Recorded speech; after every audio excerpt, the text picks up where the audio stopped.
नमस्कारम। आप सभी को मेरा सादर प्रणाम।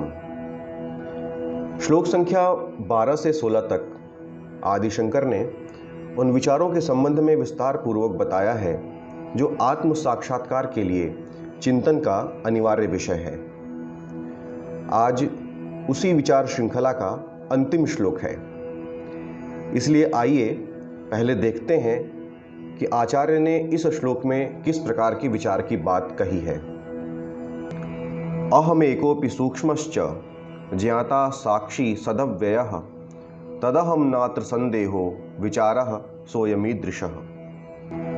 हमेशा की तरह सबसे पहले आइए श्लोक में आए कठिन शब्दों से परिचित हो लेते हैं।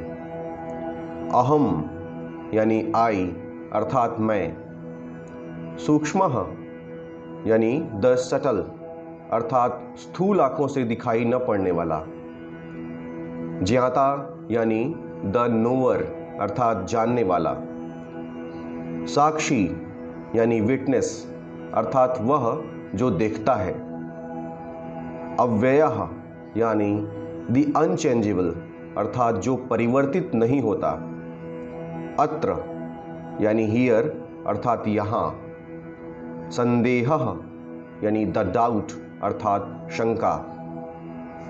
इस श्लोक में आचार्य व्यक्ति के वास्तविक स्वरूप को पूरी तरह प्रकट करते हुए साफ साफ कहते हैं कि मैं ही जानने वाला हूँ एवं मैं ही वह हूँ अर्थात मैं ही ब्रह्म हूँ। अतः इस श्लोक का अर्थ जानने से पहले दो बातों को समझना अत्यंत आवश्यक है। इसमें पहला है द नोअर या जानने वाला कौन है, और दूसरा कि मैं ब्रह्म हूँ, इसका क्या अर्थ है। आइए इस बात को समझते हैं कि जानने वाला कौन है। जानने वाला वही है जो चेतना बनकर हमारे सभी दृष्टिकोणों को दृष्टि प्रदान करता है, जिसकी दृष्टि इतनी गहरी है कि हमारे अंतस में छुपे हुए अहंकार को पहचान लेता है।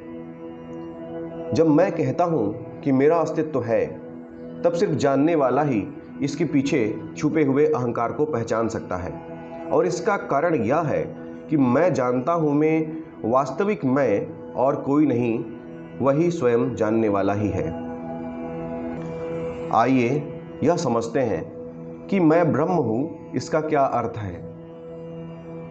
जब मैं से अहंकार एवं उसके सहायक अन्य विचार जैसे मैं शरीर हूँ आदि नष्ट हो जाते हैं, तब यह मैं ब्रह्म के साथ एकाकार हो जाता है, अर्थात स्वयं ही ब्रह्म हो जाता है। स्वयं को जानने के मार्ग की सबसे बड़ी बाधा कुछ और नहीं, यह अज्ञान ही है। The knower, the supreme knower, who is ever present in all our perceptions as consciousness and who perceives even the ego. When I say, I know that I exist, the I of the clause that I exist forms a part of the predicate, and as such it cannot be the same I which is the subject. This predicative I is the ego, the object. This subjective I is the supreme knower.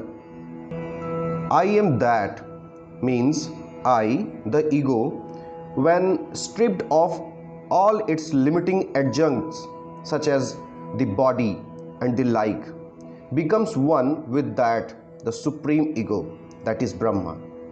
In fact, it is always Brahma, its limitation being but a creation of the ignorance. आइए अब इस श्लोक का पूरा अर्थ जानते हैं। इसका अर्थ है कि मैं भी वह हूँ जो सूक्ष्म है, ज्ञाता है, साक्षी है एवं कभी न समाप्त होने वाला अपरिवर्तनीय है। अतः इसमें कोई शंका नहीं कि मैं वही हूँ, अर्थात मैं ही ब्रह्म हूँ। इस प्रकार का विचार ही वह विवेक है जो ज्ञान प्राप्ति में सहायक है। As I am also the one, the subtle, the knower, the witness, the ever existent and the unchanging. So there is no doubt that I am that is Brahma. Such is this inquiry is the discrimination required to attain the knowledge. कहा जाता है कि ब्रह्मविद ब्रह्मैव भवति, अर्थात जो ब्रह्म को जानता है वह स्वयं भी ब्रह्म हो जाता है। आइए श्री हरि से प्रार्थना करें कि हमारे जीवन में भी ब्रह्म होने की इस रहस्य का रहस्य उद्घाटन हो। जय श्री हरि, जय श्री कृष्ण।